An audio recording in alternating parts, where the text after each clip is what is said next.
If the monkey moves away from She's dead. She's dead. what apart? Her face? Everything.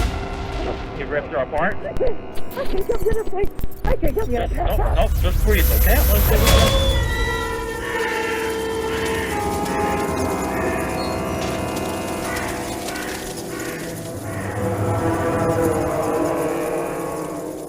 Ассалаумағалейкум, аса қадірменді құрметті көрермендер, сіздермен әлбетте әдеттегідей еркін сөйле подкаст каналы. Енді бүгін бізде қонақта. Ассалаумағалейкум. Екінші рет шақырғандарыңа Алла разы болсын. Көрермендердің көп қолдауымен екінші рет келіп отырмын ғой. Есімім Дако болады. Бірінші подкастта көрсеңіздер болады. Бірінші подкаст қазір мына экран мына жағынан немесе мына бетінен шығады. Мен сол жақта өзімді таныстырдым. Сол жақта өзім подробно таныстырады, кім қалай деген сияқты, кім болып істейді, шын есімі кім деген сияқты өзім полный таныстырады. Енді ол бірінші подкастқа өту үшін бірінші частьті көріп алыңыздар. Бұл екінші часть подкастын жаңадан келіп атқан көрермендер болса, мына жерде ссылка пайда болады, мына бетте немесе мына бетте. Соған басып бірінші частьті полный көріп шығыңыздар, потом осы екінші частьті басасаңыздар, прям гладко кетеді да, сразу. Четко, масляно кетеді тұр. Енді бізде көпке әңгімені созбаймыз, танысып, сөйлесіп, жарты сағат отырмаймыз. Біз сразу оқиғадан бастаймыз. Бізде бүгін подкасттың жанры хоррор подкаст. Всегда сондай ғой. Жанр өзгермейді ғой никогда. Дако өзінің сіздерге хоррор жанрындағы оқиғасын баяндап берсін. Бастаймыз.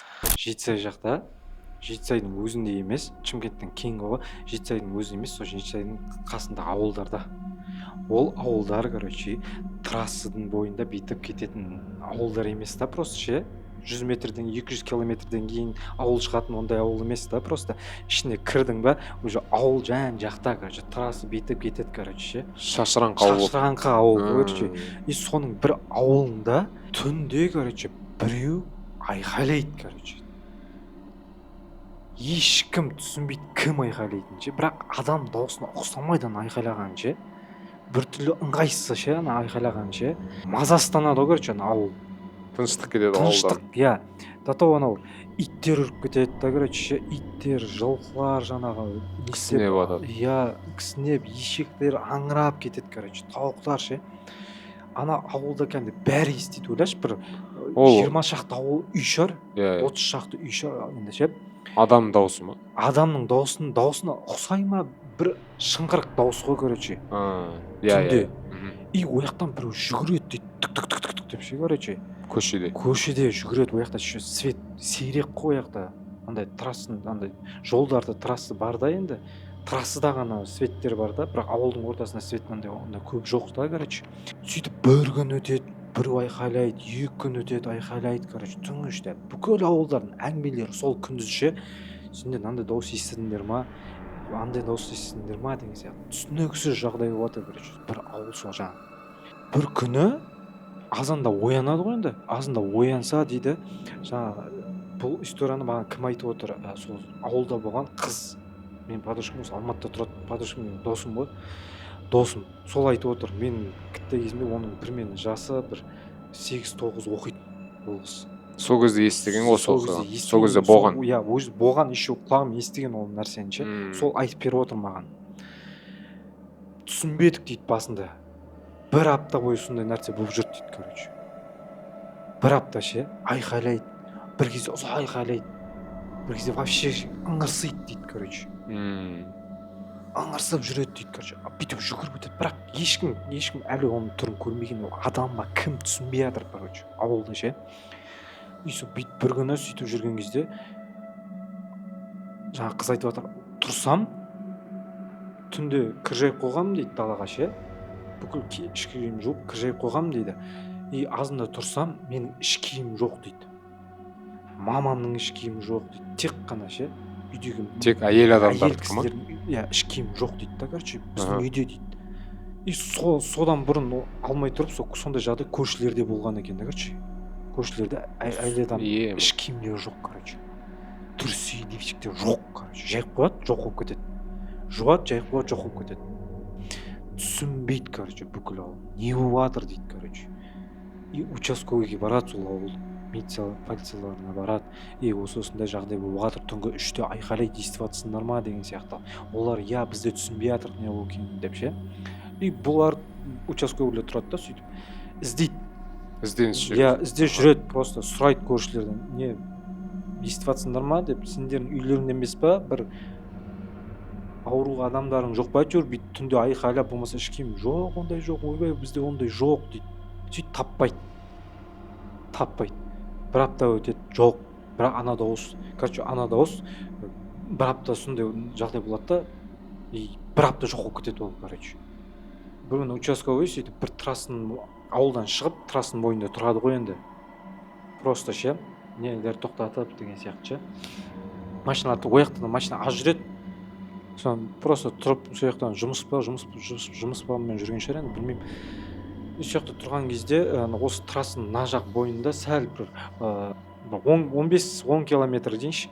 Сондай қарашықта трассаның бойында, заброшенный машина тұр ғой, заброшенный, ана датал өртеніп кеткен машина. Келе жатыр ғой енді полицейский. Соған қарай. Жоқ. Просто трассада келе жатқан ғой, жай ше. Мен ақшасыз деген шырмеймін ғой. Жай келе жатқан ғой енді трассада бүйтіп ше. Сол трассаның бойында көреді, жаңа өртеніп кеткен машина. Ол милициялар негізі бұрыннан бері біледі, ол жерде өртеніп кеткен машина бар екен. Бірақ соның қасында бір мужик, Жигулині айналып жүр дейді, бүйтіп. Мужик. Түрі қақ-бағы, сақалы өсіп кеткен, әбіріп кеткен ше, жаңа машинаның сыртынан айналып жүр дейді, деп бүйтіп айналып жүр, тұрып қалады да резко. Бүйтіп трассаға бүйтіп жан-жағына қарайды да, сізді апарып тастаймын ғой деген сияқты бір іс-қимыл жасайды дейді, сөйтіп жаңа машинаны ашады да, ішіне отырып бүйтіп отырады, деп ше, ана милициялар, мынау кеміс па, шегіп алған ба деп ойлаған ғой енді, бір жынды ма деп, енді барған ғой қасына. Сөйтіп барады, ойбай, мен алып кетпеңдерші деп, анау әртүрлі тема айтып кетеді, тақырып. Сендер кімсіңдер? Дәрігерсіңдер? Жоқ. Сендер жоқ деген сияқты әңгіме айтады, қуып кеткен ше енді. Сен не істеп жүрсің жақта деген ғой енді. Қай ауылда тұрасың? Ауыл? Не деп жатсыңдар? Мен қорқамын сендерден деп, анау не істейді ше, айқайлайды ше, ана жай паниковый создавать етеді, истерика шығарып жүр. Истерика шығады. Анау милициялар қинап апарып машина тығып жүрген. Жаңа машина бүйтіп просто қараған кезде ішінде сол артқы сиденьесінің артында бағанағы жоғалған түрсі лифчиктер емес пе, соның артында иіліп жатыр, ойлашы. Сол машинаға барып тыға берген ба сонда? Иіліп жатыр. Талпа бүйтіп. Ебайт деген ғой енді жаңағы милициялар, ебайт. Сен бауырлап жүрген деп ше. Бұны участковыйға апарады, бұнымен сөйлеседі, бұл дым шықпайды, бұнан. Бұл кеміс әңгімеге секіріп қуылады, жындылардың тірлігін істейтінін айтқан кезде. Енді бұлай бір күн қинаған, 2 күн қинаған, 3-ші күн енді жынды ғой деп жіберген ғой, сөйтіп ол ана жынды. Жаңа милициялар ше, сөйтіп машина салып трассаға апарып, сөйтіп не істеп жаңағы қай ауылға тұрасың деген ғой енді. Ол кеміс ғой, любой ауылды айта берген ғой, анаяқтағы ауыл деп ше.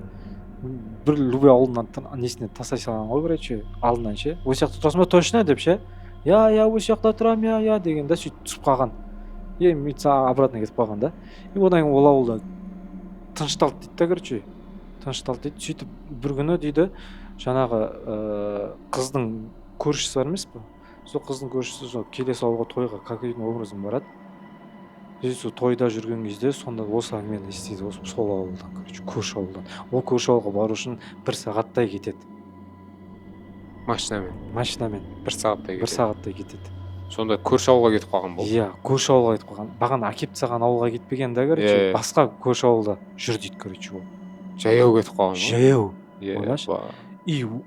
Осы әңгімені естиді да, сендерде осындай болып жатыр, деген сияқты ше. Осындай бір кеміс жынды бір мужик бар, әр ауылға мазасын алып жүреді деп ше. Әр ауылға жаяу кетіп қалған? Жаяу кетіп, тірліктерді істейді, түсініксіз. Не ол, не нәрсе, ол кім туылды, ол әке шешесі жоқ, мүмкін травма. Ол кезде ауыл ғой енді, психолог анау мынау дейтін жоқ, мүмкін ішінде бір бәле бар сияқты. реально сондайға тартып тұрады.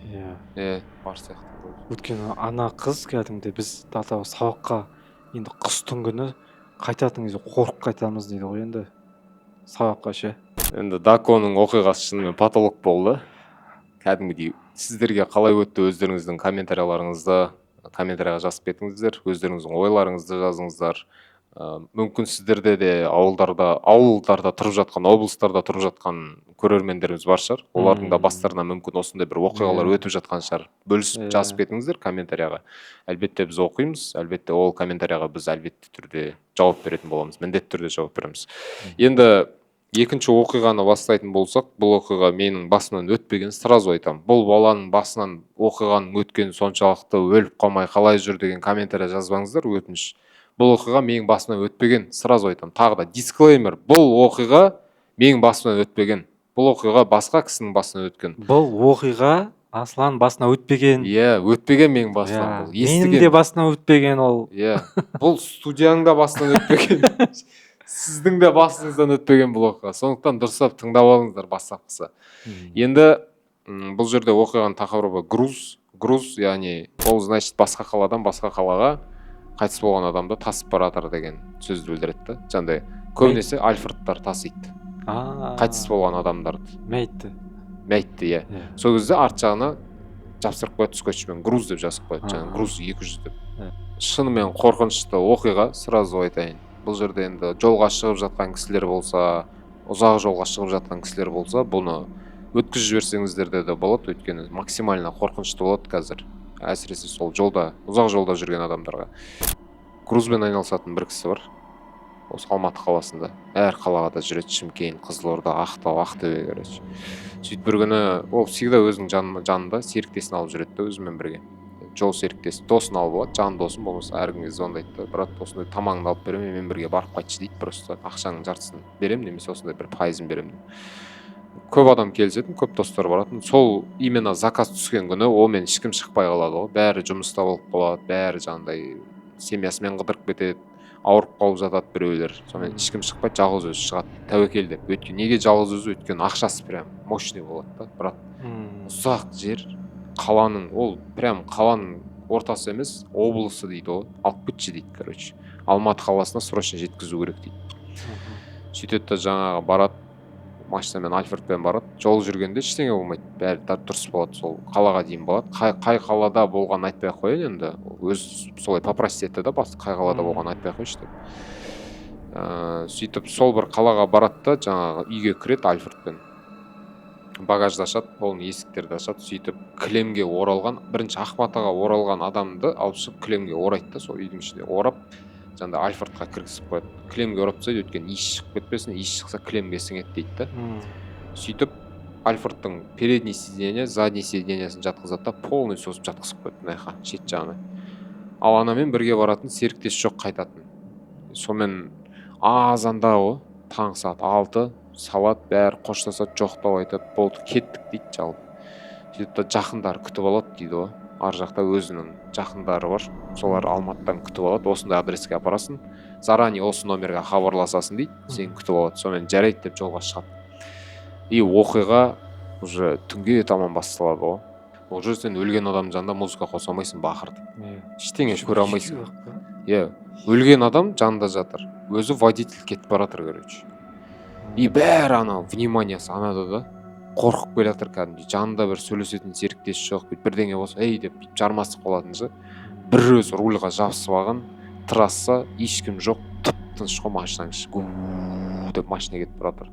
Спидометр тақалып қалған, альфредтағылар енді всегда сөйтіп айтады, спидометр тақалып тастайды.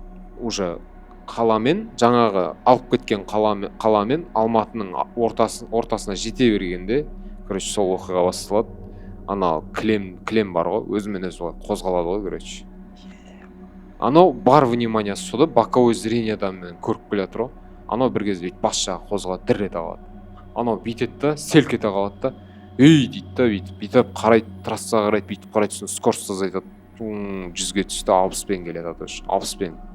Спокойно дейін, қазір мынау бүйтіп тағы да бірдеңе істеп, машинаны бұрып жіберіп қадалып қалмайын дейді да. 60-пен келе жатыр, арт жағында машиналар маргайды етіп өтіп кетіп жатыр да. тағы бір 5 минуттай ана селге тағып алды кілемдегі.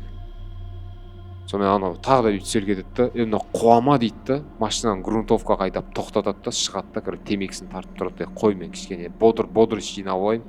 Салқын ауаға шығады, темекісін тартады. 5 минуттай тұрады, бүйтіп машинаға қарап тұрады. Ана лобовой стеклодан бүйтіп көтеріліп қарайды, жаңағы грузчы адамды мәйітті. Қимылдамайды, жатыр. Түн ғой, а? Түннің бір уағы ғой, брат, тасса машина жоқ, редкость машина жүреді. И то маргайт етіп өтіп кетіп жатыр. Білмеймін, неше сағаттық жер ол? Ол қала мен Алматының арасы, если спидометр тақап айдасаң, бір 5-6 сағатта жетесің. 5-6 сағатта жетесің. Алматы мен Тараздың көлеміндей ма? Мүмкін. Примерно. Мүмкін, иә, примерно. Аха. Темекісін тартып болады да, машина келіп отырады қайттан. Сөйтті жаңағы мәйтке уже жынды болып отырған, барған сайын ше, мәйтке бүйтіп қарайды да, брат дейді да, братсың ба, қарындасымсың ба, маған тиіспей қойшы, мен спокойно барам, сені өткізем жақындарыңа. Маған ешқандай зиян тимесінші деп айтады ғой. Хоть жаман адам бол, хоть жақсы адам бол, главное менің саған деген ниетім түзу. Сені апарып тастаймын, бол, саған ешқандай зияным жоқ дейді да, келіседі, короче. Сөйтіп спокойно бола бастайды уже бәрі, андай дейді. Өзін спокойно сезініп қалады да. Болды дейді. Қорқыныш. Уверенный болып, болды, мен келісіп алдым деген сияқты. Сол машинасына отырады, аяқта темекі, терезені ашсаң, арқырап шегіп келе жатыр, музыка жоқ, өзі деп музыка айтып келе жатыр, өзін алдап ше. И анау мәйіт бір кезде селкілдейді ғой, тоқтаусыз селкілдеп жатыр. Короче, ана аяқтары жиырылмайды, просто бүйтіп аунап жатыр да, ары-бері.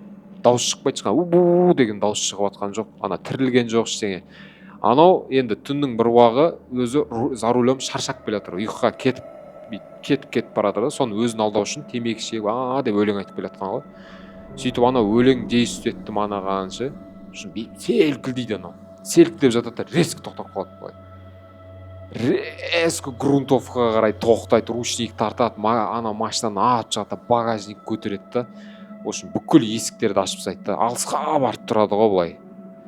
Тірілсе шығады деп ше. Қимылдаса, қазір көз алдында қимылдаса, барып кілемді ашам деп. Короче, тұрады. Бұл фигня ғой, брат. Қазір мына оқиғаның аяғында кімнің жатқанын айтам, вообще шок боласың қазір. Анау тірілді деп ойлайды да, сөйтіп айқайлайды, брат, либо қарындас, тірілсең сигнал берші маған, мен қазір кілемді ашып мен сені ішіне суырып аламын дейді ғой. Үн жоқ. Қимылдап бір қимыл вообще жоқ анау. Кілем жаңа қалай салып берді, кілемді тура солай жатыр анау негізі. Барып тексереді, ары қарай түртеді бүйтіп ше, кәдімгі итереді, бүйтіп жұлқиды. Адам жатыр ішінде кәдімгідей. Қалай қайтыс айтқан жоқ оған? Айтқан жоқ, салып жіберді просто. Сөйтіп бүкіл жаңаның бәрін жабады, есіктерді жабады да, отырады машина, сөйтеді да, амал жоқ, в общем, скриншотқа түсіріп алған, короче, сүрелер бар ғой интернеттен. Соны оқиды ғой, аятүл күрсиді, фатиха сүресін бәрін оқиды да, өзіне дем салып, дұға етеді, короче, Аллах тағалам жаратушым бір Алла, мені үйге аман есен жеткізе көрші деп ше. Бұның маған ешқандай зиянын тигізе көрме деп, қандай адам болса да деп ше. Өз зияндылығы өзіне, короче, әумин дейді да, жолға шығады қайттан. Уже 40-пен келе жатыр. Қазір мынау уже сезіп тұр ғой, мынау қазір секіретін болса, мен тоқтап үлгеремін дейді да. 40-пен келе жатады уже. Сөйтіп келе жатқанда ұйықтап кетіп жатыр бүйтіп. Ұйықтап кетіп жатыр. Оянады бүйтіп келе жатады да, ұйықтап кетеді бүйтіп оянады, короче. Терезелерді ашады да, сөйтіп темекісін аузына салып, жанына қараса жоқ қой. Кілем жоқ, полный, машинаң пустой. Ешкім жоқ қой машинада, ойлашы брат, қасында ешкім отырған жоқ, ешкім жатқан жоқ. И патологы не десе бұның? 40-пен келе жатыр ғой. Жаймен 20-ға түсіреді ғой. 20-ға түсіріп, мынау жынды оқып қалған ба деп андай қорқып кетеді басында. Мынау қайықта деп ары-бері қарайды да, 20-дан уже газдан шығып кеткен аяғы. Автоматтан өзі скорость түсіп баратыр. Арыз дейді, берді, артына қарайды ше. Қорқып кетеді да, грунтовкаға шығып баратқанда боковойға қарайды ғой, ешкім жоқ па деп. Боковойға қараса, артынан кілеммен секіріп келе жатыр ғой, артынан қарайды. Ананың артынан кілемге оралған екі аяқпен бүйтіп секіріп қолап келе жатыр ғой. Резко грунтовкадан шығады да конца басады ғой газды ше, брат. Прям до конца. Коробка іштеңе салынбаған, просто ақ неге оралғанда үстіне просто кілем тұр. Кілеммен орайсаған ол. Сол кілеммен, короче, оралған кілеммен екі аяғы бүйтіп бір-біріне жабысып тұр ғой.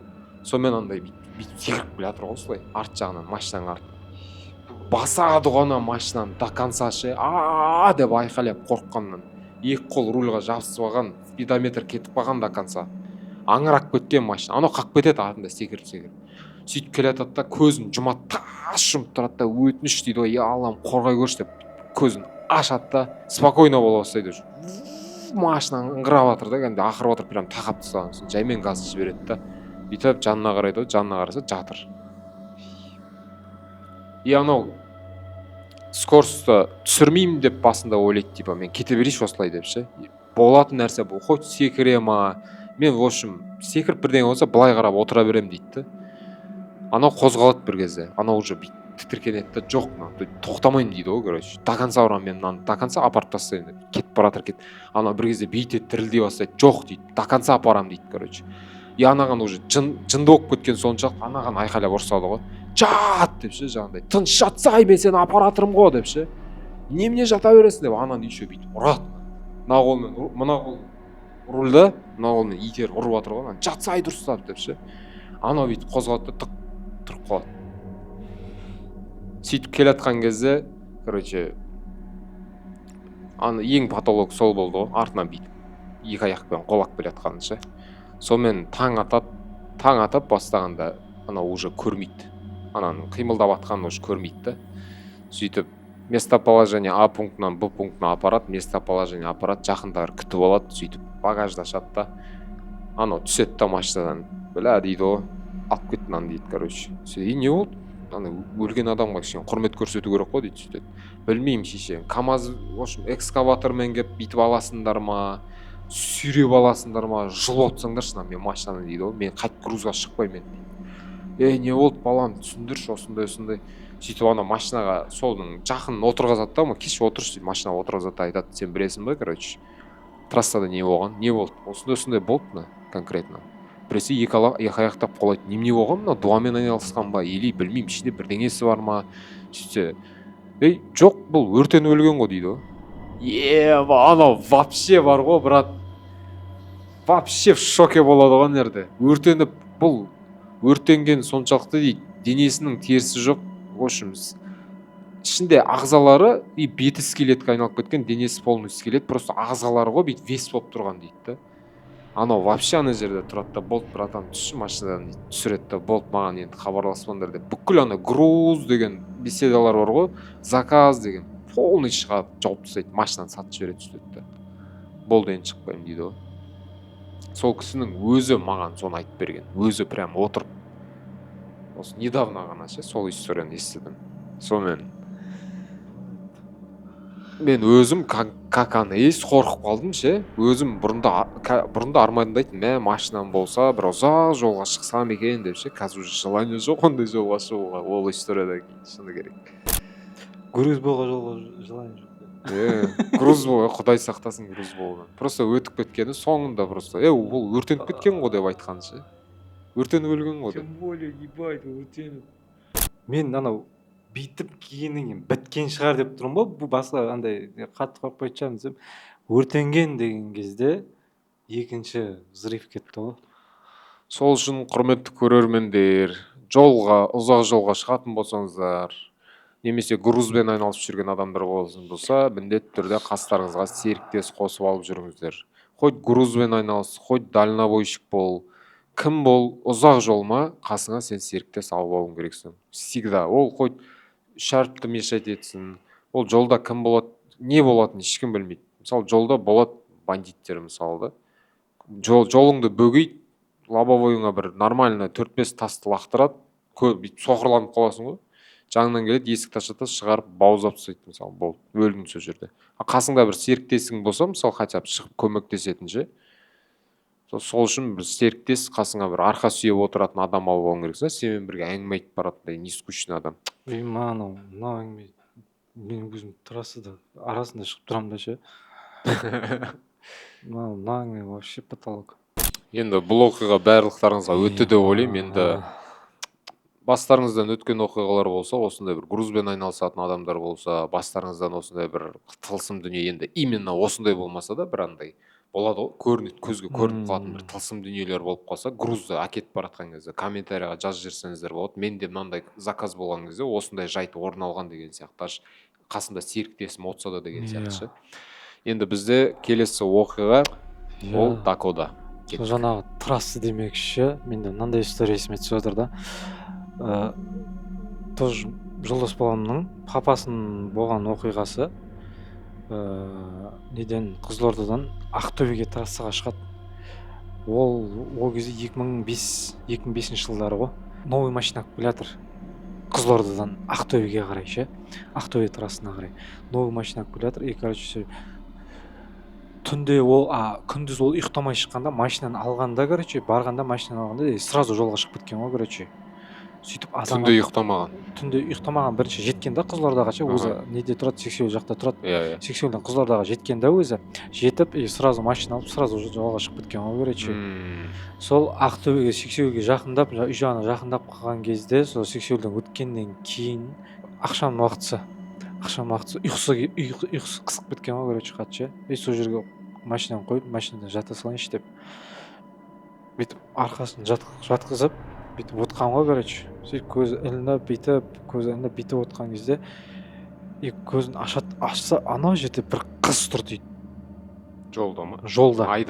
Айдалада. Ешкім жоқ. Бүйтіп есімді жинап қараймын, анау жоқ, короче. Машинадан түседі. Сәл беті қолын жуып алады да.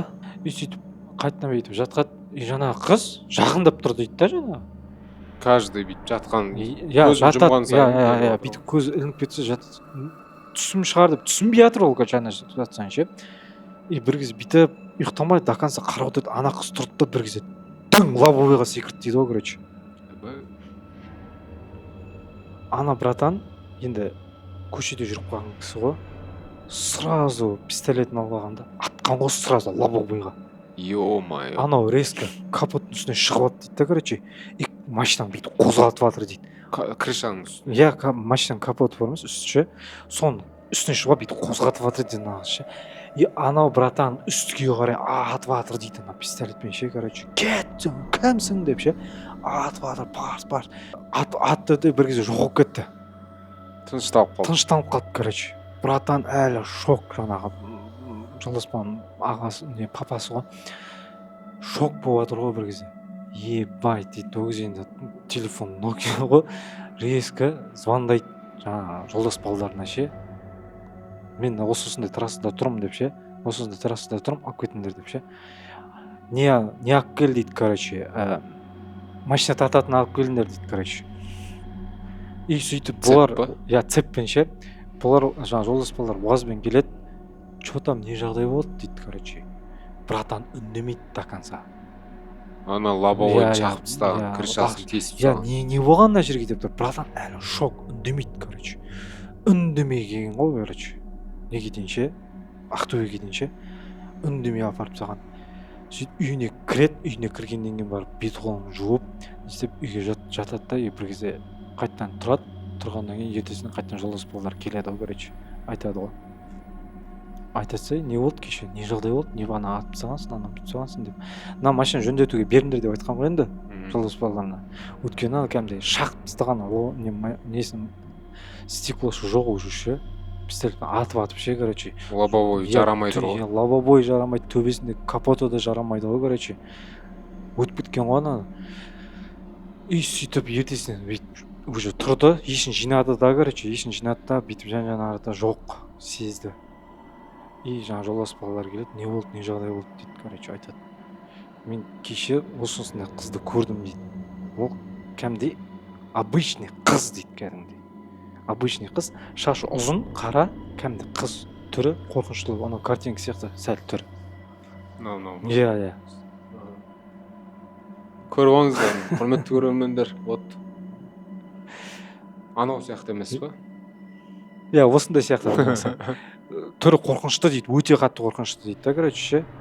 И сол кеше сендер келдіңдер, мен қасымда до конца еріп кетті үй жаққа дейін дейді, короче. Сол үшін үндемей келген. Иә, сол үшін.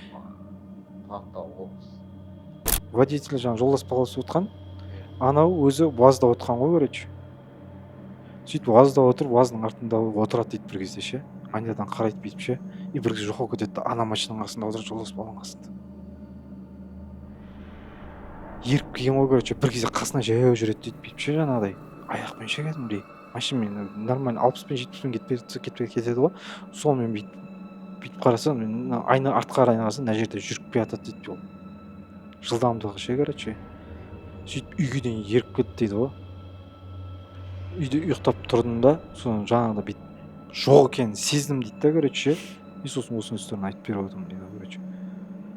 Ол еріп келіп алса ол да опасен нәрсе ғой, еріп келді деген Еріп келді да и жоқ болып кетті ғой короче.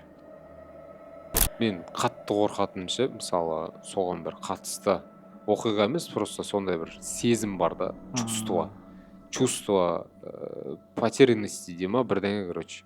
Шымандай мысалы ауылға баратасың ғой сен, қаладан ауылға автобуспен барасың ғой, мысалы Алматыдан Шымкентке баратын болсаң автобуспен барасың, Шымкент, Алматы, Сайранға барасың, Сәлемге барасың немесе осында жаңа отырып кетесің. И ол автобус 100% бір жолдың ортасына келіп тоқтайды. Самса сататын, жасылық жасатын, айдалада кафешкалар болады. Тамақ ішіп алыңдар, демалып алыңдар деп ше шығып. И мендегі страх туалетте отырып қалуға, кешігіп қалуға жалпы анадан ше. Өткен неге? Өткен бір оқиға болған андай. Бір әйел кісі сондай бір автобуста кетіп менің әпшем көрген оны, прям көзбен көрген. Үшін бүйтіп автобуспен кетіп бара жатқан кезде бір әйел кісі айқайлаған өзімен өзі автобуста мен үлкендер ет қысып жатыр, тоқта деп ше. Сонымен айдалада таудың шетінде, таулардың шетімен кетіп бара жатыр. Сол жерге тоқтаған автобус күтейік деп ше. Сонымен анау үлкендер етке шығамын деп бір жерге барып, алыс жерге барып отқан ғой. Отқанда сөйтіп өзімен өзі бүйтіп кривляться ете бастаған короче. Сол әпшем терезеден қарап отқан ғой, сөйтіп қорқып кеткен ғой, ана кривляться етіп бүйтіп жатыр дейді да. Сонымен водительге айтқан ғой, водительді шақырып алғанда қарашы деген ғой. Сөйтіп водитель терезеден бүйтіп қараған. Сөйтіп анау кривляция үлкендер ете отқан жоқ анау. Анау отырып алып өзімен өзі кривляция етіп отыр.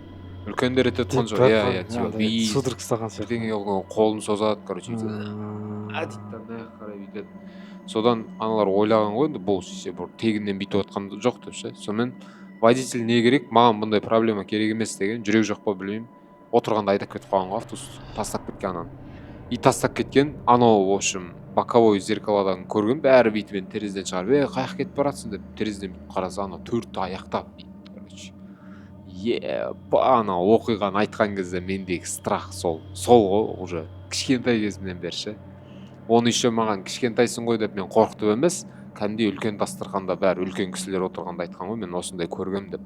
Автобуспен келатқан кезде осы Алматыдан менің мамама келеді да, всегда сонымен ауылға кетіп баратқан кезде көргем деп, төрт аяқтап жүгіріп келатқан ғой. Сол кісі қазір белгісіз болды, реально қалдырып кетті да, мысалы ол кісінің заттардың бәрі автобуста қалып кетті, өзі ар жаққа қалып кетті да. И где она сейчас деген вопрос да. Может өліп қалды ма, мүмкін бір водительге зақым келтірді ма, оны ешкім білмейді да уже. Ол өлсе де дух сол жерде қалып кетейін деп тұр ғой. Мен ше короче андай болып қалды. Трассада бір ауылға жұмыстармен бардық та, и қайтып бара жатыр, кеш батып кетті да короче, и машинамен тұра тұрдық та, сет бар жерге ше. Қасымдағы тәте бар тұғын, сол сотка шұқылап отырды енді, сет бар жерге бір бәлені салу үшін. И мен далаға шығып, қап-қараң ойлашы, қап-қараңғы, іші жазық. Машина қотталып тұр, өзің темекі шегіп тұрсың, бүйтіп қарап тұрмын ғой, қараңғы жерге ше. Анау қорқынышты жеңу невозможно, неше түрлі ойлар келетін ше. Біреу қарап шыға ма деген сияқты ма? Қарап тұрған сияқты короче. Бірақ қап-қараңғы ешкім жоқ жер. Ештеңе жоқ, бірақ тып-тыныш ғой. Тып-тыныш. Машина фары жанып тұр болды. Машинаның дауысы қоттап тұрған. И тып-тыныш.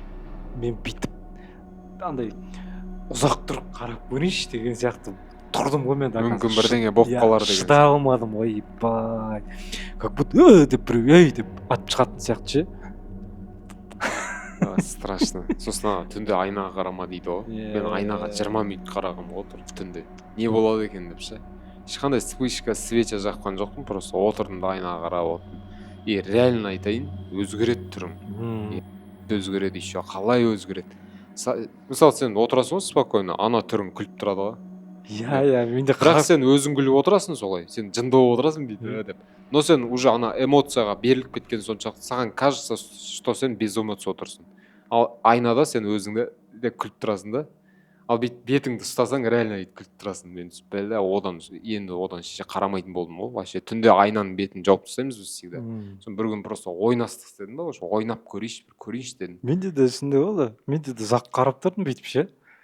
Дата өзіңе қарағаннан кейін түсінбей қаласың, короче, не істеп тұрғаныңды. Андай бір танымайтын адам тұрған сияқты.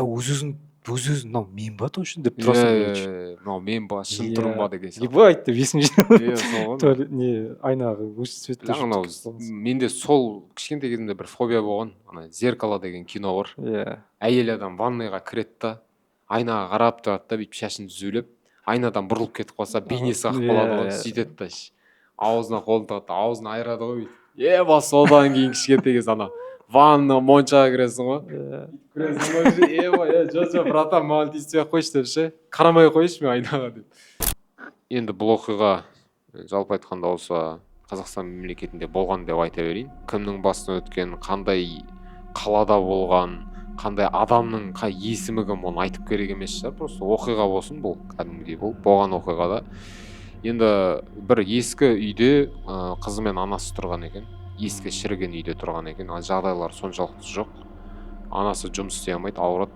Қызы бірдеңеге садақа сұрап, қызы ақша тауып алып келеді. Қызы еще кішкентай өзі 9-10 жаста ма сондай. Күнде бір ары кетсе 500 теңгедей жинап әкеліп тұрады мамасына.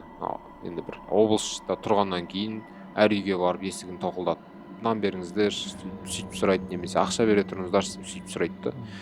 Сен кішкентай қыз болғаннан кейін енді анасы барса бермейді ғой, енді үлкен кісі бар, басқа жақтан сұрашы дейді да. Ана кішкентай қыз болғаннан кейін аяп жаны ашып береді да, сол үшін қызын жіберіп отырады. Сөйтіп бір күні мамасы қатты шаршайды сол нәрседен.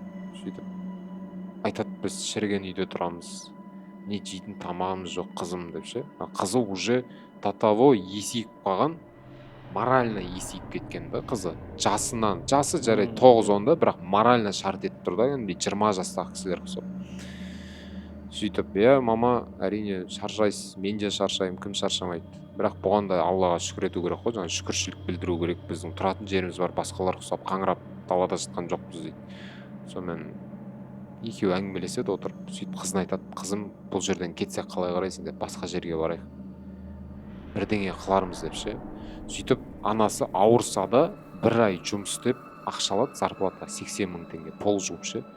Сөйтіп қалаға барып келіп зарплатасын алып келеді да, қызын қуантып бір жерден квартира алады, басқа жерден. Ол жерде негізі шірік үй болады, бірақ анаған қарағанда жағдайы более такой жақсы, на 50% жақсы да. Сөйтіп болды, қызым, біз нормально болсын үйге келдік, жаңағыдай дуалы ішім бәрі әктелген, новый сияқты да. Оларға ол үй благоустроенный болып тұр ғой. Ал біз қазір барып қарасақ ол үй бізге сарай сияқты болып тұрады да. Аналар қуанады, тойлатады жаңағыдай. Мамасы айтады, болды қызым, мен ауырып тұрсам да, жаңағыдай мен жұмысымды жасаймын, мен еңбектенемін, сен еңбектендің, сонысы жетеді, енді мен сені асырайтын уақыт келді дейді ғой жаңағыдай. Сен жасың 8-9-да, 9-10-да болғанымен де сен қазір мені асырап жатсың, бірақ менің міндетім сені асырау ғой дейді да. Сөйтіп мамасы ауырып тұрса да, жұмысқа шығып өзінің жағдайын жақсартып сөйте бастаған кезде, короче, жаңағы үйде бір тылсым дүние бола бастайды. Адам түсініксіз. Вообще басында оны мамасы байқамайды, оны жаңа қызы байқайды ғой. Қызы внимательная такая. Именно түнгі сағат 23-ден, яғни 11-ден деп айтайын, түнгі сағат 11-ден 59 кеткенде 3 рет тамшы тамады. Кәдімгі естіледі еще ол. Тұм, 3 рет тамады. Болды, басқа тамбайды. Басында қызы байқайды, уже внимание не обращайды, короче, бірінші күндері ол крышадан су ағатын шығар, мүмкін туалет шығар деген сияқты. Потом екінші күн болады, үшінші күні уже қызы бақылайды. Бұл что-то түнде именно, еще 3 рет деп ше. Что-то как-то не болып отыр, ұқсастық болып отыр дейді да, уақытқа қарайды ғой, уже сағатына жаңағыдай будильниктің сағаттар болады, сондай қарап. Ровно 23:58 деп тұрды да, 59 дегенде тақ 3 рет тамады. Сонымен қызы түсінбейді, мамасы қасында жатыр ғой енді. Мамасын айтады, мамасын оятып алады да, мама, короче, мен сізге бірдеңе айтайын, мен что-то бірден байқап отырмын. Не болды? Ровно сағат түнгі 11-ден 59 кеткенде жерге 3 тамшы тамады дейді. Су тамшы, су тамады. Мен прям естимін, сіз ештеңе естімейсіз бе десе, естимін, ол крышадан ағып жатқан су шығар дейді. Мүмкін туалеттен шығып жатқан шығар. Сонымен жарайды қойшы дейді да, ертесі мамасын уговаривать етеді, давайте үйді тексерейікші деп, крышаны тексерейік. Потолокқа қарайды, именно сол комнатаның басқа комнаталардың потолоктарын қараса, жоқ ешқандай тесік, андай бір сиырс бар ғой, бір суағатында ештеңе жоқ. Потолок жаңбыр да жаумағанда. Туалетті тексереді барып, уборныйды қарайды. Уборныйда да ешқандай ақаулығы жоқ. Лас болса да уборныйда ешқандай ақаулығы жоқ та. Таматындай бір ванныйда жоқ бейт. Краниктен тамып тұрады дегендей. Сонымен мамасы айтады, что-то мынау не то. Қанша күн болды байқап атқанға? Осынша 3-4 күн болып жатыр дейді. Давай бірге тексереміз. Мамасы сенің кіремей тұрады да, сөйтіп бірге отырады кәдімгідей. Сағатқа қарап отырады. 23:58, резко 59-ға ауысқанда тақ тамады ғой. Резко жан жақтарына қарайды. Ешкім жоқ. Но тамып жатыр анау нәрсе. Свет жағады, полдарды бүйтіп қарайды, полдарды қолмен бүйтіп ұстап көреді. Дымқыл ештеңе жоқ, короче. Бәрі жатады, ұйықтайды. Мүмкін бір погрептан шығып жатқан шығар дейді. Ұйықтайықшы деп жатып ұйықтайды. Ұйықтап жатқан кезде қызы, короче, бүйтіп оянады ғой. Оянады, бүйтіп потолокқа қарап жатады. Бүйтіп жанындағы сағат тұр ғой, сағатқа бүйтіп қараса, ровно 23:58. Уақыт кері қарай кетіп қалған ба оған сондай. Ана бүйтіп қарап жатады да, уже терлеп кетеді оған көргенде.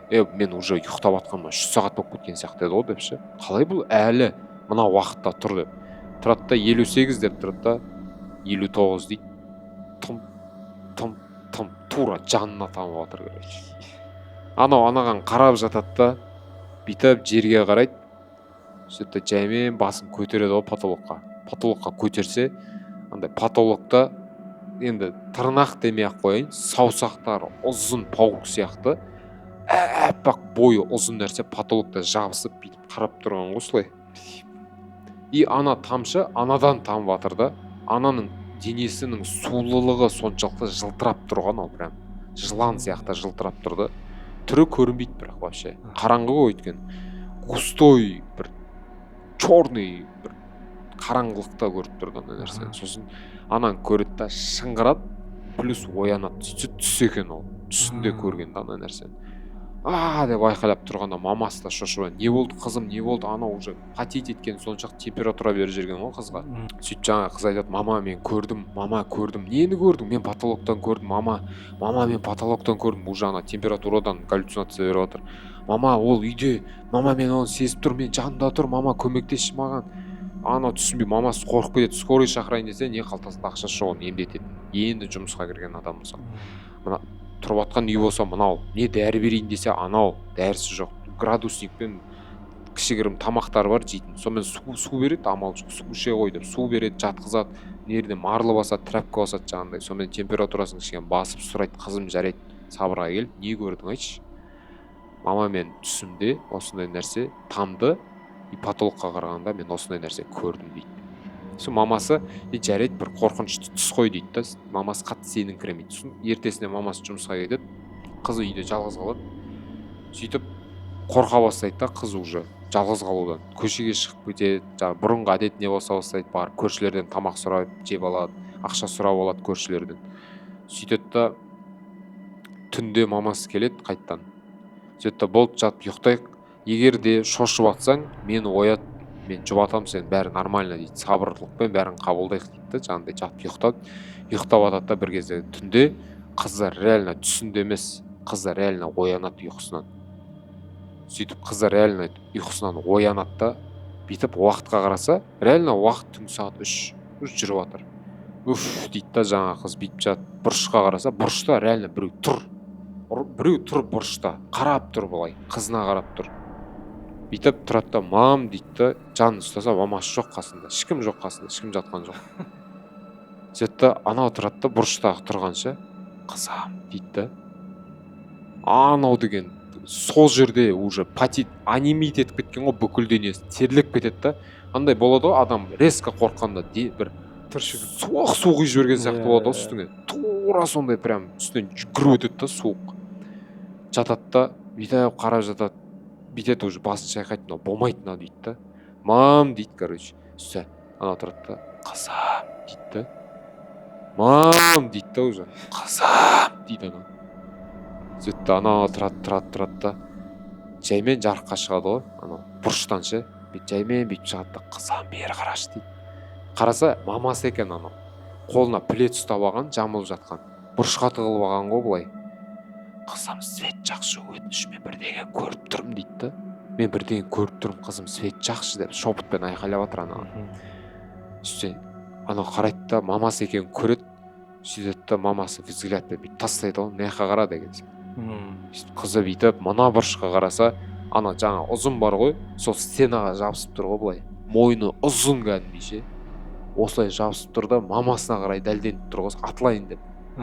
сөйтеді анау тұрады ананы көреді деп айқайлайды қызы айқайлаған кезде мамасы шыңғырады ғой жақсы бетті деп ше анау резко қызға қарайды да резко қызға қарай өрмелеп баратқан кезде жанында тумбочкада торшер тұр ғой сынған торшер соған қарай қызы секіреді ұстайды тартады жіпті тарс свет жанады короче сол кезде анау жүгіріп келеді жоқ болып кетеді болды таңға шейін ұйықтамайды жүгіріп келеді мамасы қызын құшақтайды жылайды екеуі отырып не болып кетті өміріміз не көрмедік біз енді осы қалды ма деген сияқты ше қиналып кеттік қой деп жылайды ғой ертесіне асықпай сол жердің местный мешітіне барады молдамен сөйлеседі осындай біздің үйде осындай жайт орын алды менің қызым көрді басында түсінде аяң беріп көрсетіп потом мен көрдім в жизни көрдік дейді молда қорқып кетеді өзі ондай жағдайды бірінші рет естіп тұр да жүріңіздер үйге барайық деп 5-литровкаға оқытады оқып 5-литровка оқылған су алып келеді сөйтеді да андай брызгатель бар ғой білесің бе терезеге шашады сондайдың ішін тазартып алып келеді да соған суды құйып әр бұрышқа айқайлап дұғасын айтып шашады әр үйдің бұрышына шашып шығады да өздеріне ішкізеді бір ожаудан ішкізеді да сөйтіп аластайды аналарды оқып дем салады да болды дейді енді сіздерді ештеңе мазаламайды уайымдамаңыздар дейді да кетіп қалады бірінші түн аналар қорқады ғой мынау қайттан қазір пайда болмаса екен деп бірінші түн тыныш болады тыныш ұйықтайды екінші түн тыныш ұйықтайды үшінші түні ұйықтайын деп жатқанда короче терезе андай болады скрип бүйтіп шиқ деп бірдеңемен бүйтіп шегемен ба бүйтіп тырнайсың ғой тырнайсың сондай бірдеңе тура мына жатқан орынның мына жерінде терезе тұр ғой мынандай терезе сол шиқылдап жатыр дейді да бүйтіп қараса терезеге жаңағы көрген нәрсе ұзын саусақтармен бүйтіп бетін жауып үңіліп тұрған ғой осылай қарап мынау тұр ғой осылай қарап тұрған ғой примерно либо ананы міне көріне ма мынау сияқты ғой осылай үңіліп тұрған сөйткенде жаңағыларға қарағанда бүйтіп көз мынандай ғой шарасынан шығып бүйтіп қарағанда мына үйді босатыңдар деген ғой бұл менің үйім деген мен осы үйдің иесімін деген сендердің бұл жерге келіп мені қуып шығуларыңа ешқандай хақыларың жоқ үйді босатыңдар да кетіңдер пока все хорошо деген ғой типа по-хорошему айтып тұрмын деген да сөйтіп тұрған жерден бүйтіп арт жаққа қарай кеткен не болып кеткен андай испаряться етіп кеткен да арт жаққа қарай кетіп сөйтіп испаряться етіп кетеді да жаңағылар жатқан жерінде қатып қалғанда сөйтіп жаймен тұрған түнімен тұрып заттарын жинап болды первый и последний предупреждение беріп тұр біз кетуіміз керек деп түнімен заттарын жинап түнімен жолға шығып кеткен ғой үйді тастап короче иесіне ше үйді тастап кеткен ана шіріген үйге барған қайттан сөйтіп сол жердің хозяинмен тағы келісіп в общем мына үйді бізге кішкене бір обеспечить етіп бер деп ішін әктетіп жасап сол үйге кіріп тұрған и ол үйде ешкім оларды мазаламаған сондай бір оқиға болған екен да құрметті көрермендер енді бұған да өздеріңіздің ойларыңызды жазып кетсеңіздер болады алла сақтасын бір айта салайыншы маманың ше осы тоже сондай жетек сияқты тоже анау жаңағы Бесарықта тұрады ғой мама сол Қызылорда жақта сөйтіп ол киіз үйде тұрады сол түнде жаңа мама үйде ең үлкені ғой короче семья бойынша ше қалғандары 10 ағайынды ғой короче қалған 4-еу емес 5-еу емес сіңілі да қалған несі ағалы дегенде інілері ғой, короче. И сол бір інісі түнде атын байлап ішке кіреді да, короче. И сөйтіп ұйықтап тұрғаннан кейін аты босанып кеткен жоқ, короче, таңда. Иә, аты жоқ.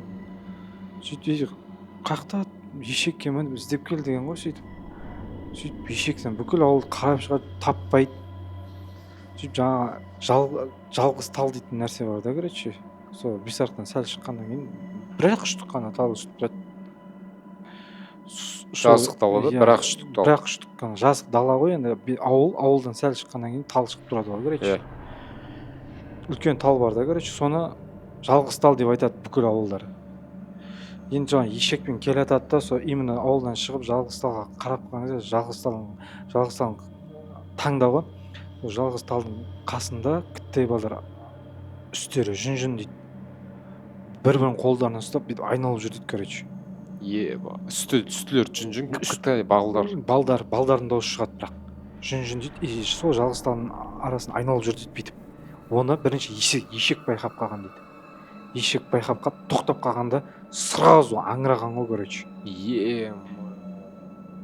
И жаңа маманың інісі байқамаған ғой оның басында. И ешек байқап қалғанына не болып тұр ғой. Егер ешек байқамай тура жүріп кетсе, анау кім інісі байқап қалса ше, жаңа балдар ойнап жүрген балдар жын қақып кететін еді оны. Түсінсің ба? Жаңа айналып жүрген үш әріптілер кімді інісін қақып кететін еді. Ешек бірінші байқап тұрды, ешек тоқтап қалды да, и байқап қалды, сразу жүрмейді дейді ана ешек ше. Әлі байқаған жоқ, бірақ інісі ше. Жүрмейді дейді, и сразу аңыраған ғой. Ешек ше, артқа қарай бүйтіп ше. И сол кезде бүйтіп қарап жатқанбыз дейді. Қарап көзі ілініп қалған, сол кезде бүйтіп жүгіріп жүрген жаңағы көріп қалған ғой. Мәссаған. И сразу таңда ойлашы, азанды таңда. Сөйтіп сразу артқа қайтып, үйге қайтып, жаңа осы историяны атасына айтып берген ғой. Ондай кезде сразу қашыңдар деген ғой, короче. Мән бермеңдер деген, кетіп қалыңдар сразу деп ше. Егер сен көріп қалса дейді, сен жын қақып кетеді дейді. Бірінші подкастта айттым ғой, жын қақып кеткен кезде не болатынын, қандай жағдайда. Аузың қисайтып кетеді. Бір жеріңе қисайды, бір жерге ауырып қаласың, болмаса ше. Болмаса бір бәле болып қалады. Сондай сияқты ғой, короче. Сөйтіп қайтадан артқа келгенде аты сөйтсе басқа жақта жүрді. Аты басқа жақта. Иә, атасы атын тауып алып келген ғой енді. Сол істер бар, кішігірім бонус болсын. Айдалада. Сол боралдай тау, яғни үсті тегіс жайлау болатын, ағаш ештеңе жоқ, үсті кәдімгі жайлау болатын, сондай ұзақ жазық дала. И біздің ауылда бір кісі болатын, жайлауға шығады, мал бағуға ше. Пытырлап жүреді малдар. Солардың арасына кіріп алады да, ана қолына бір бутылка арақты ұстап алады, ішіп жүретін кісі болатын, андай кайфовый етіп жүретін кісі ше. Сөйтіп бір күні срываться етіп кетеді ғой, жайлауда жүргенде ше. Кеш қарайып баратыр, чекушка тұрады, чекушка салып алған. Сөйтіп арам ой кетіп жатыр ғой, бір ше салайыншы, бір глоток істей салайын, болды, мас болып қалмаймын ғой дейді. Уже жаймен қараңғы батады, яғни қорқа бастайды дірілдеп. Өмір ішіп жүретін ол. Ішкен адам ол жүре береді любой жерде. Қорқпайды ол ештеңе. Ал ана трезвый ғой, қараңғы батып жатыр, жайлау, жазық дала, малдар жүр. Қорқады анау ше, қорқа бастаған кезде. Чекушканы алады да, бірақ глоток деп дейді, короче. Одан кейін ішпеймін дейді да. Бір глоток істейді, екінші глоток кетеді артынан. Потом уже деп масай бастайды да. Скидка ғой, бір глотоктың екінші глоток скидка тегін. Үшіншісі бонус ретінде кетеді ғой. Төртіншісі как кішігірім премия сияқты кетеді, сонымен жіберіп жатыр, бір чекушканы бітіреді, плотно мас болады, талады и кетеді айқайлап өлең айтып. Уже страх жоқ жайлауда. Түннің бір уағында малдардың арасында деп кетіп баратыр. И алыс жерден жазық даладан жарық көреді ғой. Жарық жерде бір адамдар жүр, короче. Анау бірақ дұрыс адам ба, не мынау дейді. Дұрыс көрмейді, страх жоқ, уже трезвый емес. Чу дейді да, кеттік мынаяққа дейді, малдардың бәрін жарық жаққа қарай дейді, короче.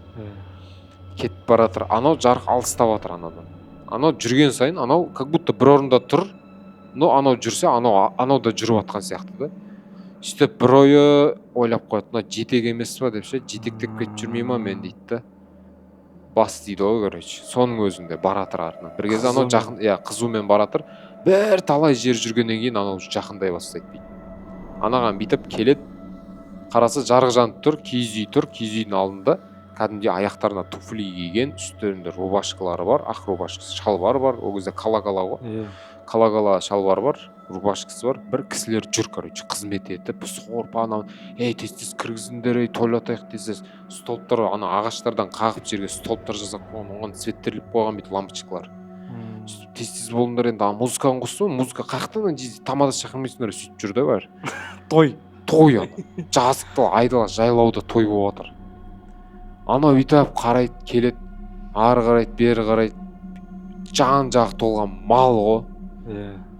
Малдар ушмандай бір реакция жоқ та, мынерде бір иіс шығып жатыр, тамақтың деп барып кіру бүйтіп барып ше. Ондай бәрі бір орында тұрып бір жерге қарап, ошын бәрі өзінің жағдайымен, өзінің тірліктерімен. Анау кісіге анау көрініп жатыр кәдімгідей. Киіз үйді көреді, жаңа балдарды көреді, түрін отчетливо көреді бәрінің. Сөйтіп барады да біреумен, ассалаумалейкум дейді, ана уағалейкум ассалам. Не болып жатыр мына жерде дейді, айдалада не істеп жатсыңдар? Сөйтсе, ой, бізде бір кішігірім той болып жатыр ғой, праздник болып жатыр, баламыз дүниеге келіп жатыр дейді. Қой дейді, жүрсеңші бірге тойлатайық дейді, ана ішіп алған ғой, енді жүр деп қолтығынан сүйрейді да, алып кетеді киіз үйдің ішіне. Кіреді, өңшең толған әйелдер шашын жалбыратып тастаған, жаңа орамал тақпаған шығарсыз, бәрінің шашын жалбыратып тастаған. Бәрі бір-біріне сыңғырлап жаңағыдай әңгіме айтып отыр. Сенің балаң қашан туылады? Мен де білесің бе, 7 бала уже деп сөйтіп бір-біріне сөйтіп айтыр. Күйеулері жаңағыдай қастарында отырып алған, құшақтап ше, белді біреу белінен құшақтап алған, біреусі билеп жатыр бүйтіп әйелінің жанында. Туса. Туса анау киіз үйдің ішінде да атауы. Сөйтіп анау уже тесно болып кетеді да, анаң ішіне шығып кетеді далаға уже. Сөйтіп далаға шығып кетеді да, мен кішкене жұтып алып едім, маған мынаның ішінде воздух жетпей жатыр дейді. Келіңіз бір ішіп жіберейік деп анаған береді, ананы ішкізеді да, сөйтіп ішке кірмеймін десеңіз далада отырыңыз, қазір дастархан жайып береміз дейді.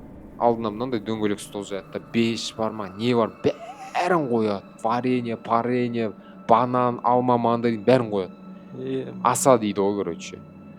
Сонымен анау жеп жатыр, каждый жеген сайын ана нелері бар ғой, тамақтар дәмді болып жатыр да, прям тәтті дәмді ше.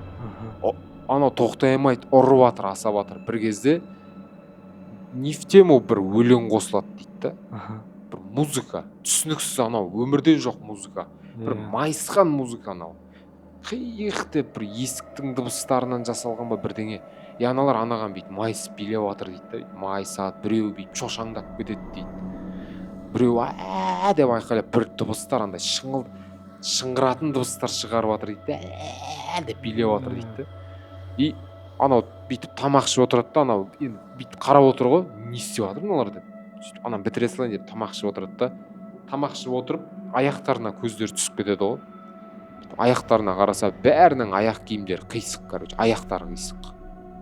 Былай емес, бәрінікі былай. Теріс аяқтар. Аяқтар теріс тұр, короче.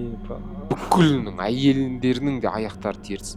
Тато жалаң аяқ жүрген әйелдер бар ғой, оларында бас бармақтары былай емес, мына аяқтан басталған теріс, короче. И бәрі анау байқап қояды да, қол қасық қолына түсіп кетеді ғой, тырс деп. Ананың бәрі резко анаған бүйтіп қарайды ғой. Бәрі қарайды. 20 шақтыма шәріп жүрген ерде сөйтсе. Полный бәрі тұрады. Жарқ бүйтіп қарайды да, қарап тұрады осылай. И прикинь, полная тишина. Музыка жоқ, қайнап атқан сорпаның дауысы да жоқ. Шегіртке шырылдайды ғой, соның дауысы ғана шығып тұр. Аналардың бәрі анаған қарап тұр, тишина просто. Ана отыр осылай. И тұрады да, бүйтіп отырады да, неғып тұрып қалдыңдар дейді да. Өзінің ана байқап қалған білдіртпейді. Сөйтсе, сен бірдеңе байқадың ғой дейді анаға. Ештеңе байқаған жоқпын дейді ана. Сөйтсе, жоқ, сен бірдеңе байқадың, айт шыныңды дейді. Сөйтсе, жоқ жігіттер деп. Бүйтіп асап, аузына салып атады ғой анан, уже вниманиясын бөліксе. Аузына салып атқан кезде дың көз ашылады ғой. Типа, қалай айтсам болады, резкий переход, короче, понимаешь? Как будто порталмен басқа жерде пайда болған сияқты болсын. Тың свет жоқ, айдалада, анау тамақ емес, тезек жеп отыр. Малдың, грубо говоря, енді боғын жеп отыр да. Кәдімгідей аузына ағаш ұстап алған, қолына ағашпен аузына бүйтіп салып отқан жеріне оянып кетеді ғой. бүйтіп жан жағына қарайды, ешкім жоқ. Деп отырған енді ананы жұтып қоймау керек қой. Бүйтіп отыр, жан жағында ештеңе жоқ, киіз үй жоқ, жарық жоқ, ешкім, малдар жүр, анау малдар кетіп қалған уже айдалаға. Анау тезек жеп отыр, молда сықырып атты ағашпен. И ана жерде анау өліп құсады, полный чекушканың бәрі шығады ана жерден. Резко орнатып бір трезвить етеді қорыққаннан. Сөйтіп малдардың бәрін көтінен тебеді ғой, жүгіріп барып ше, аяқпен. Чу кеттік үйге, кеттік.